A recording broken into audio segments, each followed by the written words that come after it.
Why does Uber and Lyft even care if drivers attempt to manipulate the surge? Let's talk about it.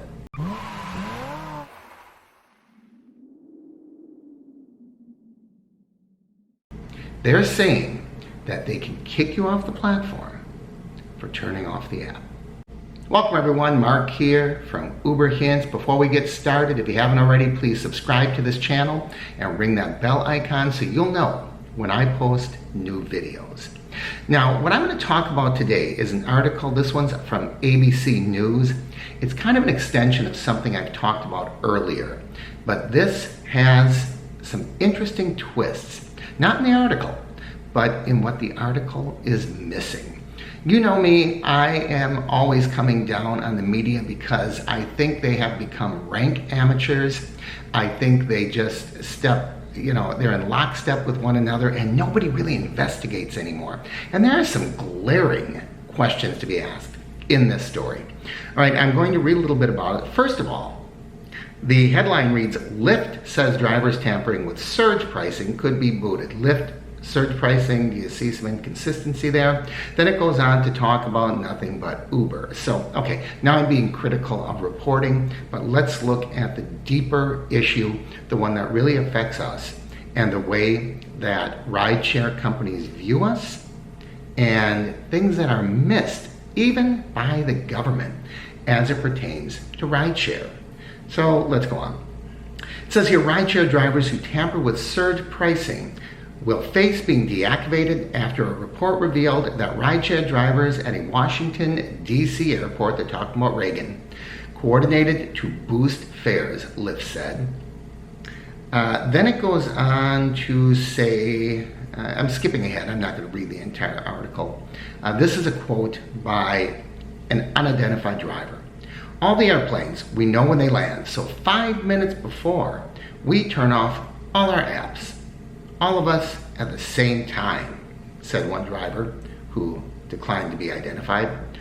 All of us, we turn our apps off. They surge $10, $12, sometimes $19. Then we turn the app on. Everyone will get the surge.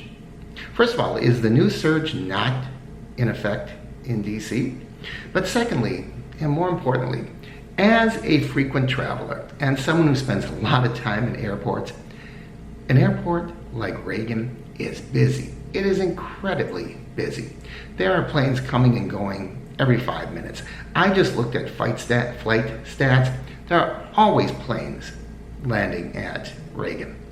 How do you know when, quote unquote, a plane is landing? That seems ridiculous. It almost seems made up. It almost seems like a setup. Secondly, you know when the plane comes in, you don't know how long it's going to take people to get off the plane, walk through the airport, get to baggage claim, because some planes are far, far away from baggage claim, others are closer, some get to a gate right away, others don't. Sometimes the baggage is unloaded very quickly, other times it isn't. There are so many variables, and there's just something hinky about that statement.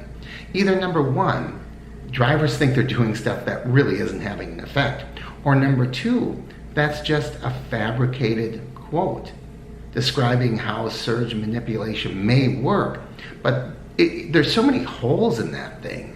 You know, it's like a piece of Swiss cheese.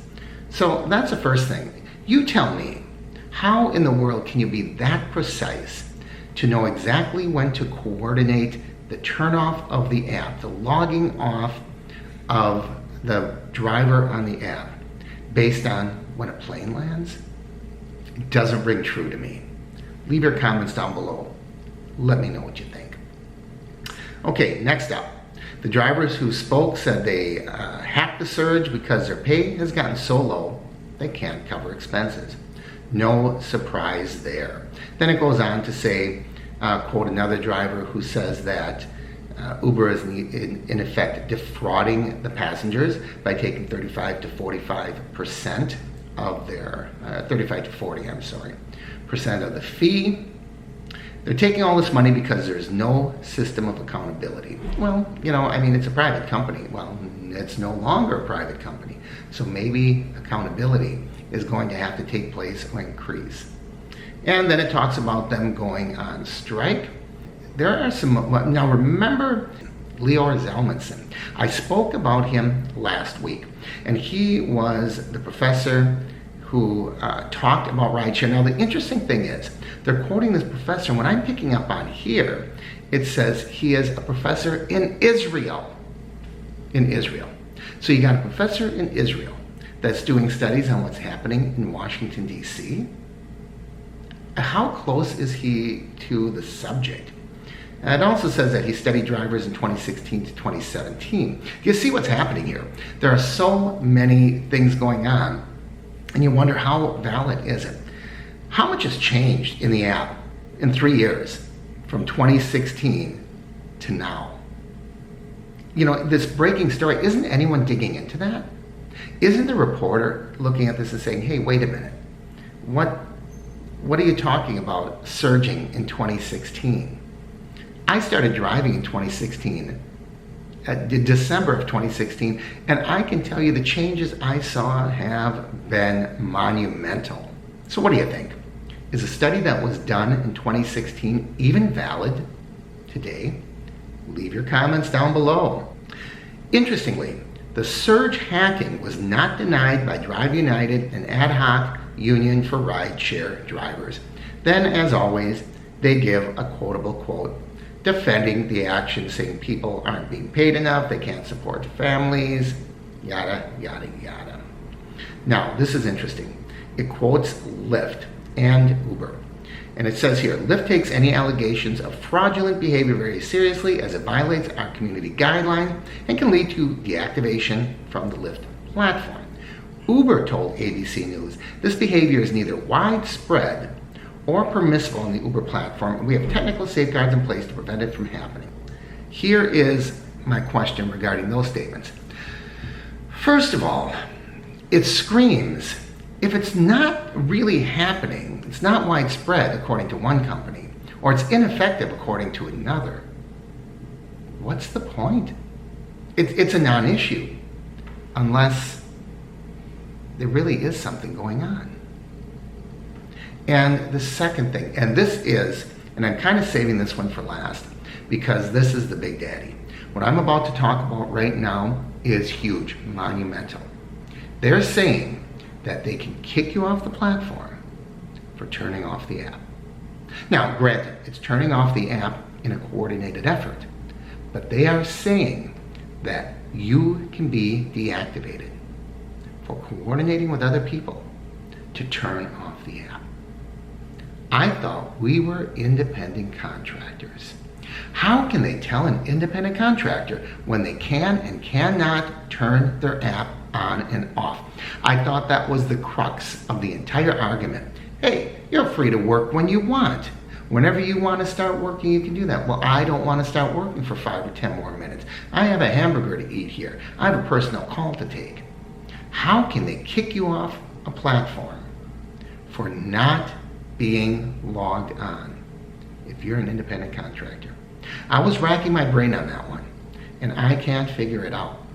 Now, I guess, if there's an attorney out there, I know I have attorneys that watch, there could be something where you're talking about collusion, and, there could be some legal technicalities, but I'll tell you what, the way that Lyft and especially Uber dance around legal technicalities, I really, really wonder if some hungry lawyer who wanted to make a name for himself couldn't take this one and make it fly.